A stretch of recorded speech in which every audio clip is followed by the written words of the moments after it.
Mishnah Daf Hey Amud Aleph. The Mishnah says like this: Kaisel Chatzer, Kaisel in a wall, a Kaisel in a Chatzer, a wall in a Chatzer. Shenofel that fell. Mechayv Noisai, he can obligate him. There's one neighbor can obligate the other. Lev Noisai to rebuild it. Ad Arba Amis, up to 4 Amis. So to start, it's clear that this is a new clause from the old Mishnah, because the previous Mishnah already discussed the wall falling. Right? The Mishnah there said, the first Mishnah, because the din is lefichach, depending on how you understand it, but because the din is that when lechatchila they split the property, they're each required to pay for half. Therefore, nafal hakaisel hamakim bavonim shoshneiim. So now comes a new din. Maybe it's the same wall, maybe it's not the same wall. But it's a new din in the falling. Not a question of what to do with the wall that fell, but what happens afterwards. It says the Mishnah that they can mechayiv each other, they can obligate each other to build up to 4 amas. Now, as far as these 4 amas go, says the Mishnah, the cheskas shenosim, the chazaka is that each person paid their share until the other person who claims they didn't pay brings their raya they didn't pay. But otherwise, the assumption is they did pay. So let's see Rashi. Why dal damis? Because 4 amas is what's required to prevent hezek re'iyah, which, by the way, is a raya to what we've talked about when we learned the Gemara way back, that even the opinion which says hezek re'iyah lashmei hezek, when the two come together to agree to build a wall, the reason they're building it is for hezek re'iyah. So what they're agreeing to is they're agreeing to accept hezek re'iyah as a hezek. Okay. Right. Continues Rashi, b'cheskas shenosan. It's a chazaka that each person gave. So what's the circumstances under which we're relying on the chazaka? So im amar echad la'achar shebano, if one of the two says after he finished building. So the building was done, and after he's done, one comes to the other and says, Aniya sisiv, I did it, mishali from my cost. Why? Because the other guy didn't want to help me out, so I did it on my dime. And he's now demanding half of the expense. And the other guy says, Chelki, I've already gave my share. Nemon he is believed. So at this point, if I were to ask you, why would you think he's not believed? What's the chazaka up against?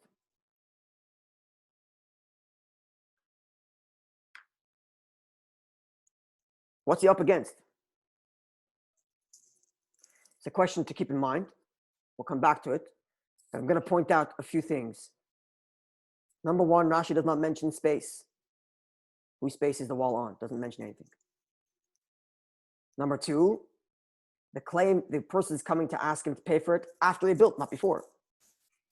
Did he ask him before? Not ask him before. We don't know. Rashi just says after the wall is built, and more than that. Im amar echad la'achar shebano. He says, I did it, and I did it on mine because you didn't want to help me. And now I'm asking you to pay for me. Keep that all in mind. Okay. All to say that if one person says you didn't pay, the chazaka is the person did pay. Until Ad Sheyavi, continues Rashi.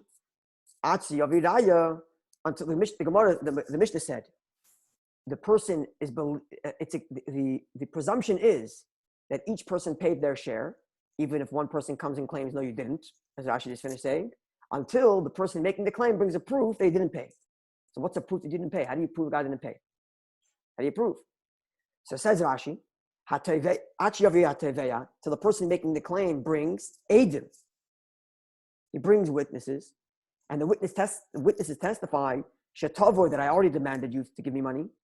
Didn't give it to him. When did he make this demand that he didn't listen to? Presumably before he finished building it. Maybe before he even started. Right? Before, Rashi said that after he finished building, he comes to him and says, pay for my half. I did it on my own. And we say, no, the chazaka is, you probably did pay. Unless I bring a proof that I already previously asked, sometime before I finished building. Yeah? So I bring Eidim that I came demanding the money before it's finished. And the witnesses say that you didn't give it at the time of his demand. Now, that is not enough to prove anything because, so I asked you, please pay up, and you didn't give me money. Maybe you gave me money an hour later, just because the witnesses aren't there anymore. It's not a proof, right? Just because the witnesses say we didn't see him give, it doesn't mean the guy never gave. Maybe he gave 2 hours later. You were there when he made a demand, and he didn't pay. He didn't pay then. He paid the next day, right? But says Rashi, no. There's more to that. There's more to that. The kivan the chayv of because he's obligated to pay, umishpat zeh, and this din that both neighbors are required to pay for the wall is lakol goloi. It's known to everybody. Everybody knows this din. So loy hayabayim mishaloi, you would not continue building it. Eloy etzoikal of bezdin, you would drag him into bezdin. So you have Eidim that say you demanded, and the Eidim say you denied the demand. Says Rashi, at that point, there's no way you'd continue building on your own dime. You would drag him to Bezdin and make it pay, because everybody knows. So unless you can... No, I'm sorry. Let's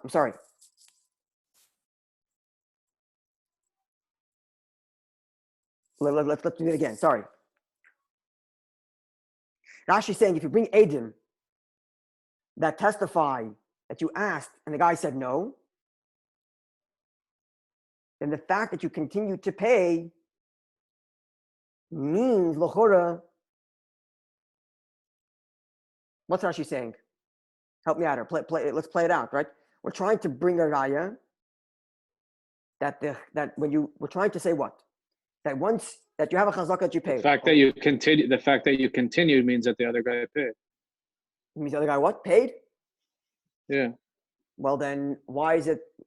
Okay, well, he's trying to explain the raya you're bringing to validate my claim. I'm coming to you and saying pay for your half.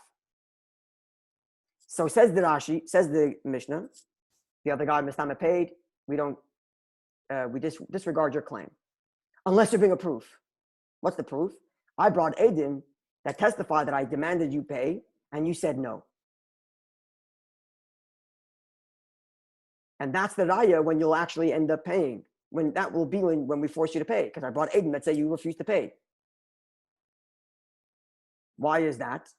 Because if I didn't bring Eidim, then certainly if I didn't bring Eidim, certainly you paid, because I know for sure that I could have brought you to Bezdin. So unless I bring you Eidim, you definitely paid. Because I know that I would easily win if I were to bring you to court to ask you to pay for the money to begin with, then unless I bring Eidim that say that I did try, no, you disregard my claim. So it's the other way. Right? Because I know that I can easily win the case if I took you to court asking you to pay. So unless I prove that I tried, we assume you did pay. How do I prove that I tried? By bringing Eidim that say that I tried to ask you for money and you refused. That's what Rashi's saying. But you can see already that it's a bit tenuous. And there's Mefarshim that deal with this. And maybe Tzemach Tzedek will help us. Right, you following? Okay. Back to the Mishnah.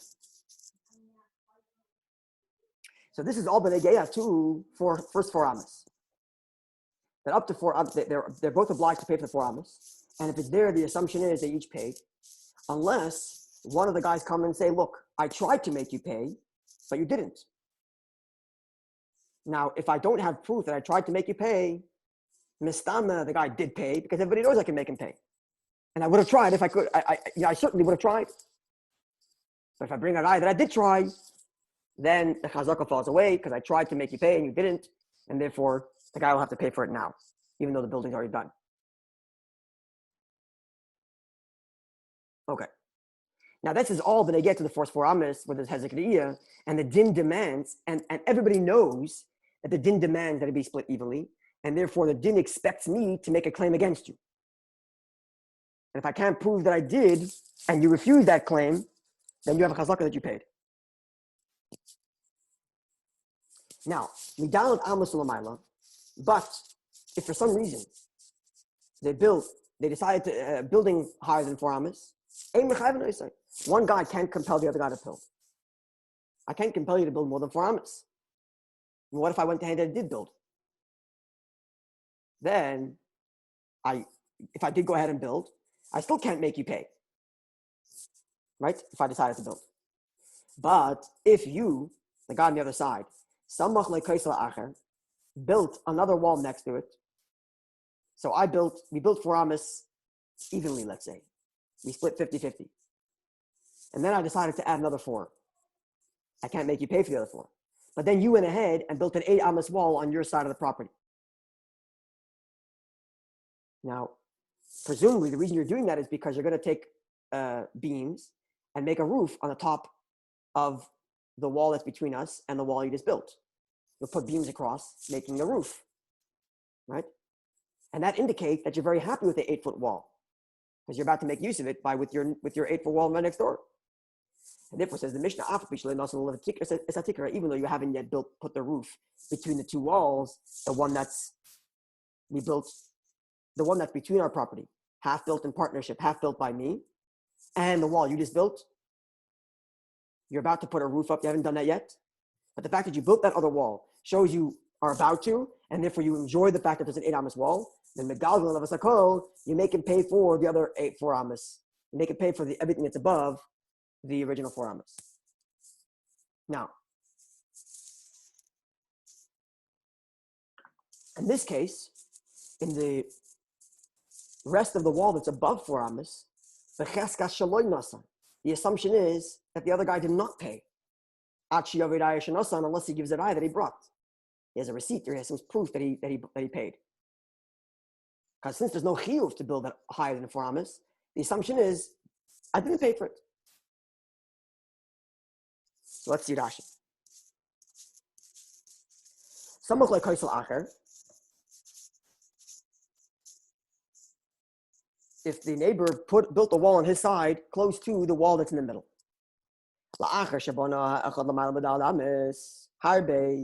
After one of the two extended the 4 amas wall, making it much higher than 4 amas, to 8, let's say. And the neighbor didn't want to help him pay the cost of those extra 4 amas, because he doesn't have to. Afterwards, the other guy who didn't pay for the second 4 amas, he built kaisel acher, another wall connected kaisel zeh, opposite this kaisel that was just built in between. Why did he do that? To put schach on top, to put some sort of roof, the losses love tikra, and to put some sort of roof up there. Kaisel from one wall to the other. Even though he hasn't yet made use of the wall in the middle. He hasn't yet put the roof in between the 2 walls. But he's expressed that he's about to enjoy that extra wall because he built his wall. The galgon of sakol, we make him pay for everything, including the amas that are higher than 4 amas. Why? The goli daita, because now he's expressed his view. He's enjoying the height to wherever it is because he built a wall up to that point. Okay.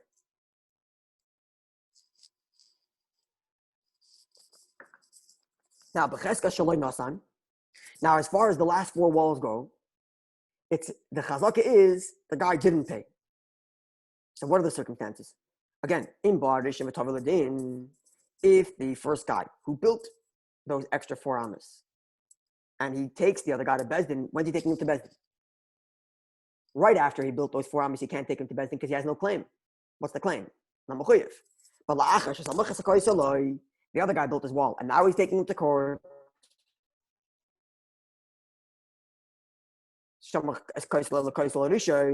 After the other guy built his wall next to the first wall, he tells him, give me your share, pay for your share, in that which I have raised the wall, because you are now demonstrating you want that because you built the second wall. The other guy says, Nasati, I gave it. Nasati chalki, I gave my half. And then when he's not believed. He's not believed because the assumption is not rebuilt. Unless he brings witnesses. Why? Because not everybody knows this din that I can later demand from you. And because not everybody knows, and if Bezdin, until Bezdin is going to say you have to pay it, he's not expected to do it. In other words, like this. Now we're adding another layer. I'm the, you're the teveya, I'm the nitva. Right? You're making the demand, I am the one on the receiving end of the demand. You're demanding that I pay. Okay. So if we're talking about the first 4 amas, you know you could take me to court to get the money out of me, and I know you can take me to court to get the money out of me. And because we both know that you can compel me to pay, the assumption is I'm going to pay because I don't have a way out. I don't have a way out. So unless you demonstrate that you brought witnesses that said you demanded the money and I refused, until you can prove that, the assumption is if it's here, I paid because you know you could have won, and I know you would have won. So as soon as you came to me and asked me for the money when you started the building, I'm going to give it to you because I know I have no way out of it. So unless you bring proof that you asked and I said no, the assumption is I paid. But in the higher half, the Amma 5 to 8, you come to me before you start and you say, hey, do you want to split the cost of another 4 feet of wall? The assumption is not that I'm going to say yes. Why would I say yes? There's no guarantee that the Bezdin is going to force me. So I say no. And if the assumption is I'm not going to pay. Later, when I put the extra wall up, it's not a raya that way back when I knew that I should pay you for the extra 4 amas, because one day I'm going to build a second wall, and one day you're going to take me to Bezdin, and Bezdin is going to force me to pay for the other 4 amas. That's not enough to prove that I was going to pay you at the outset. And therefore, the assumption is that I would have told you no had you did come ask me. So even if you brought Adam, right? In other words, you don't need to bring Adam to say that you asked me and I said no. I probably said no anyway. Because why would I say yes? Who says Bezdin is going to make me pay? Unless I bring a raya that I have a receipt so I did pay. Right? So Rashi, it seems, is making a statement on a question of when you make a claim before you come to Bezdin, when you come to ask me, what's my response? My response is based on whether I assume Bezdin is going to force me. And because Levi do it, everybody knows that the first 4 amas were going to split 50-50. So the presumption is I paid you. Because I know I'm going to have to be forced to pay you. And therefore you wouldn't build a wall unless you get money out of me. And if I was asked, I probably said yes. Unless you bring a raya where I said no. You asked and I said no. So now you have a raya that I'm the kind of guy who's ignoring what was going to be the obvious outcome. But in the case of the fifth to the fifth amma going higher, it's not so obvious that Bezdin is going to force me to pay ever. So if you ever came to me and asked me for money, I probably said no. Even if I expected later to make use of it, because I don't know for sure. It's not mishpat golui, so I don't know for sure that Bezdin is for sure going to make me pay for it, even though I build a wall later. So when you asked me to pay for Alma 5, 6, and 7, 8, I probably said no. That's what I'm saying. Could I ask?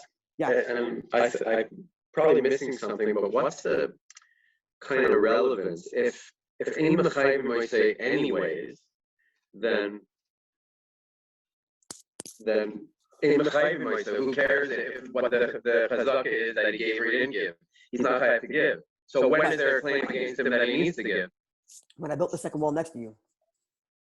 Uh, So when I built that second wall, is it assumed that I know because I built the second wall, I'm paying for the half of the fifth, sixth, and seventh, eighth amma? If it's assumed that I know, then when you made a claim, I probably paid because I knew I was going to have to pay for it. But he's saying it's not known. And therefore, even the fact that I built the extra wall, lav dafka, does that mean automatically that I know I'm going to pay the share for the wall you built? But when it comes to the first 4 ammas, everybody knows I'm paying my share. And therefore, if you asked, I probably said yes. And if I said no, you would have dragged me to the court and said, make me say no in front of Bezdin.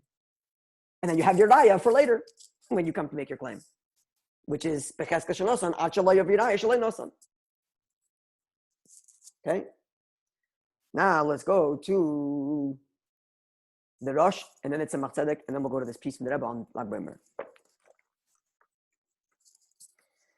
So there's 2 pieces of the Rosh I sent you, and this is the first one that says Ches. There's letter Ches there.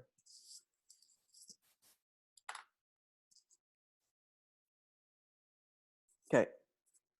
Wait, this is the one I want to do now. Get the order right.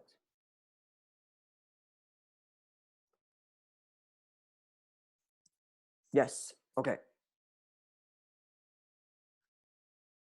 So first he quotes the Mishnah. Masnisa, and the Mishnah says, a wall and a chatz that fell, you make them rebuild it up to 4 amas. It's a chazaka that he gave it, unless the other guy making the claim brings a raya that he didn't bring. But above 4 amas, so you can't compel the other guy to split with you. If the other guy went ahead and built a wall opposite this wall in the middle, 8 amas high, even though he hasn't yet built the wall between this new wall and the middle wall, you make him pay for the whole thing because he's demonstrated his desire in that extra wall, in that extra height. And therefore, and therefore the chazaka is that he did not give money for that extra wall until he brings a proof that he actually did pay. Okay, this is the Mishnah. Now, it seems to me, says the Rosh, now, in the second half of the wall, above 4 amas, it said, the Katani, we learned, you don't oblige the other guy to pay. So, the only comment the Mishnah makes, the Mishnah assumes that one guy is building it. And the question is, can he compel the other guy to pay for his share? Right? But do I have the right to build? So you and I split a wall 4 amas high. Do I have the right to now add to the height of the wall? How would you read the Mishnah? Do I have the right to do that? To just build 8 amas high? At this point, you'd probably say, I do have the right. Because the Mishnah only says that I can't compel you to pay, but I can go ahead and do whatever I want. Right? Okay. So it says, the Rosh, ein lefarish. Don't say, obligate, we don't obligate the other guy. But if he wants, he can go ahead and pay it anyway. That's the assumption I just made. The halesa, that's not true. The airspace and the view that's above the wall belongs half to the other guy.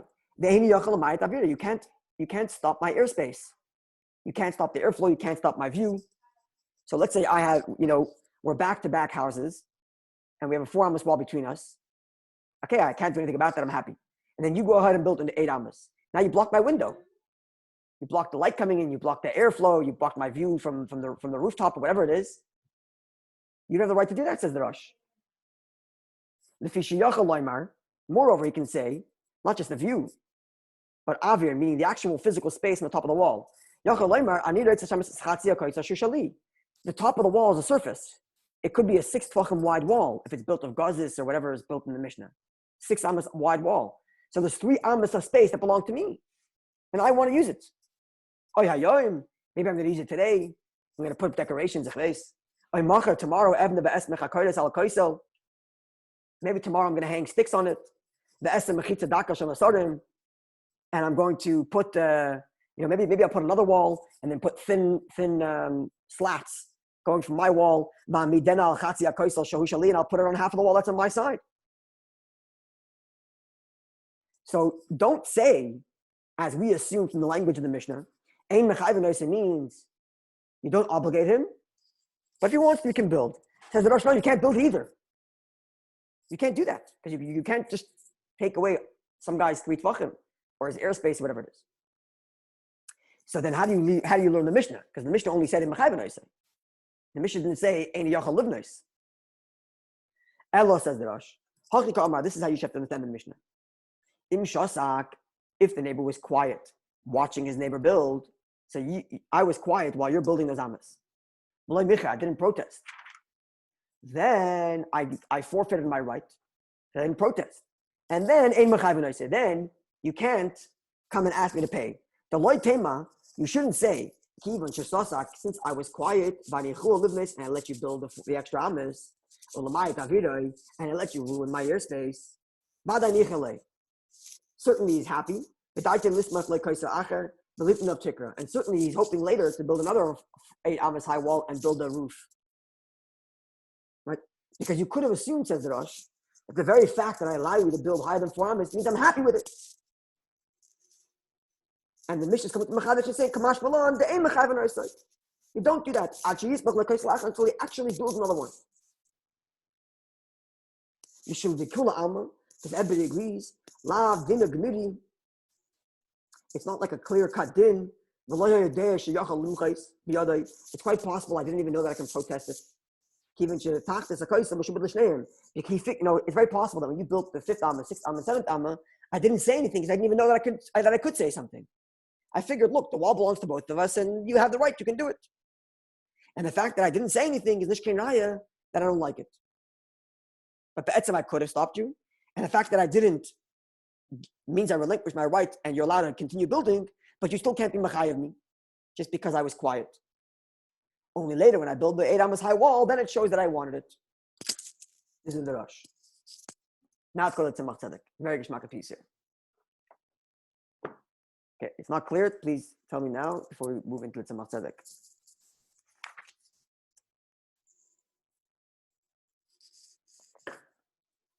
We're going to look at 2 pieces. And then I guess next week we'll look at the other pieces from the Tzemach Tzedek, from the Rosh and the Tzemach Tzedek defending Rashi.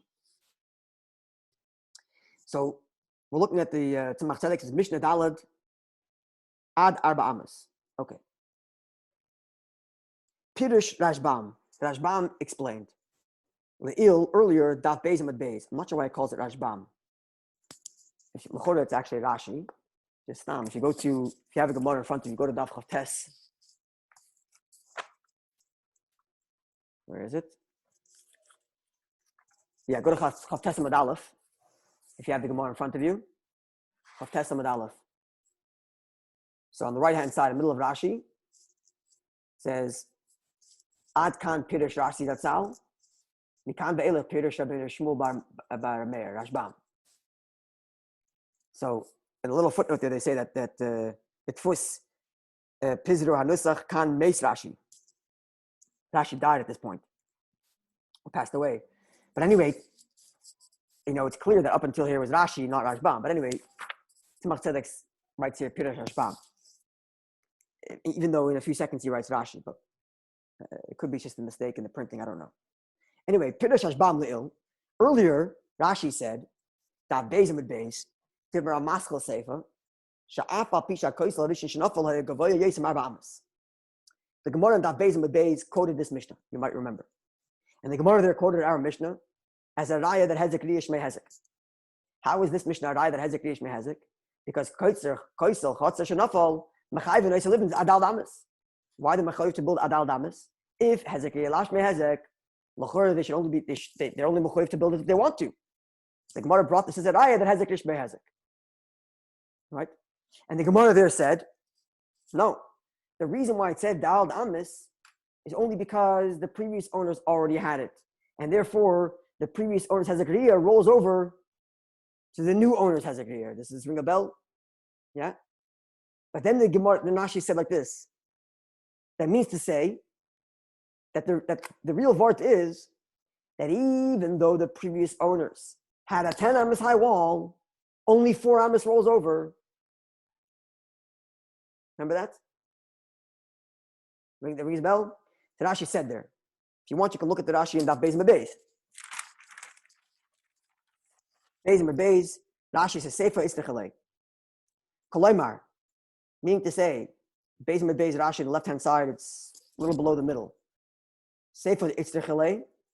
Kolaymar, meaning to say, says Rashi. Hua dinami mikara. The truth is that right from the beginning, you would have to build. No, I'm sorry. I misread the context of the Gemara. The Gemara is saying that why does if hezek rish me hezek, why does this Mishnah say dafka kaisel shenafal? You have to rebuild. L'chor, you always have to build. Why dafka kaisel shenafal? So says Rashi. Kolema, meaning to say who dinami mikara. Really, be'etzem, you'd always have to build for Amos. So why does our Mishnah say when the wall falls? Mishum Sefer, because the other one. Lashmina, because of the later clause. The later clause about the higher than for Amos. To teach us, the Yosim Midal Amos, that above for Amos, ain't Mechayven Yoisei. You don't obligate them. Even though the previous owners, the previous wall was more than for Amos, now you're not going to make them more than for Amos. So says Tzemach Tzedek, when you learn our Mishnah, keep in mind, like Rashi told us then, that this wall that fell was a 10 amos high wall. And yet still in Mechayven Oisai only 4. Because Hezekiah ends at 4. Which explains, again, Rashi, which says here, the Ba'achi Sagil Hezekiah. Even though it might have been higher before, because all you need to do is maintain Hezekiah. You don't have to rebuild the whole old wall. Yeah? Important. Okay, says Rashi, says the Rashbam, it says Tzemach Tzedek weiter. Imkos, nonetheless, even though before it was higher than 4 amos, Achshav Shenafal, now that it fell, we don't make them rebuild it all the way till wherever. You only have to rebuild it to 4 amos, even though originally it was much higher than that. Rashba says the same thing. Shehevi, Harab Beis Yosef, Seif Simin, Kufn Zion, Mechudesh Beis. The cost of Gemoro now mashma kain and shab much cost of Perek with Sefer Kolemer Hulu. Ba'an because of Mishnah Perek Gimel Chashenim Shekei cost b'shem. I'm not sure what Mem Chav stands for. I'm not sure. The Chaim Pasuk B'Shulchan Seif Simin Kufyud Zion Nun Zion. Okay, so Tzemach Tzedek is establishing this idea that the Mishnah here is talking about a wall that was much higher than 4 amos, and now that it fell, even though it was much higher, we only obligate them to do 4 amos because that's where Hezekiah ends. Now, the Tzemach Tzedek is going to use this to counter the Rosh. Go to the next picture, and the paragraph which begins Ein Mechayven Oisei. Now, I Moshe Shekesavnu Le'il. See that which we wrote earlier, the Dibra Maschal Adar Ba'amis, in the Dibra Maschal Adar Ba'amis, where there we said that the Mishnah is talking about a case where the wall was higher than 4 amos, and now it fell, and you still only have to build to 4, even though before it was higher. Ba'an Beis Yosef Siman Kufn Zion, Sivchav Gimel, B'Shem HaRosh. He quotes the Rosh, which said, and this is the Rosh we learned, the fact that the Mishnah says he's not obligated to make him pay for the 5th, 6th, 7th, and 8th Amma. Ein lefarish. Don't teach, says the Rosh. That you don't obligate the other guy to pay. Aval yachalhu, but he may. Right? The Rosh chulu and Ayin Sham. Right? The Rosh concluded we saw earlier that I don't have the right to build that 5th, 6th, and 7th, 8th Amma. It's only that if you didn't protest, I still can't make you pay. But I have no right lechatchila to go build higher than 4 amos. Right? Says Tzemach Tzedek. Lav dafka. Why? What's the premise to say this? The premise to say that you shouldn't be allowed to build more than 4 amos is because how could I ruin your how could I take away your airspace? But Ev Shalemer might say, even the because beforehand the wall was anyways higher than 4 amos, so you never had the right to that. You never had that airspace. In Cain, Shaper Ev Shalemer, perhaps it might say that you only just not obligate him. If he wants to build higher, he may, because it was already there. It's already there before. It's such a pashta thing, but it's so gavaldik. Right? Which means, is the Tzemach Tzedek arguing with the Russian din? No. If there was never a wall higher than 4 amas, Tzemach Tzedek will agree. You can't take away the guy's airspace. But our Mishnah can still be meduyik in ein mechav v'noisai, but yet you're allowed to. Why are you allowed to? Because it was there before. Very geschmack, a little thing. Meaning that at some point, the one who doesn't want to build it above 4 amas had already consented to it, because otherwise, according to the Rashi, it would never have been able to be built to begin with, above 4 amas. Right. Well, that could be previous owners did it. Right. Right.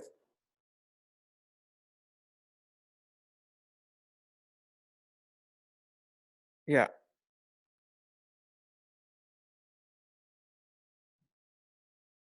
Okay, we're going to keep this in mind. Next week, we're going to look at a different Rosh, and another where the Rosh Taka really has good grounds to attack Rashi, and Tzemach Tzedek's going to defend him. And this, what we just learned now, defending the Rashbams, or defending the diuk in the language of the Mishnah, rather, I should say. It's not really, I don't think it's a machlekes in din. I think it's just machlekes here in Pashat Taichin and Mishnah. Right, especially since in both the Brahmasnas, he quoted the Beis Yosef. He quoted the Beis Yosef. Right. We have to look up the Beis Yosef. Anyway, I don't think it's machlekes in din. I think it's a machlekes Pashat in the din of the Mishnah.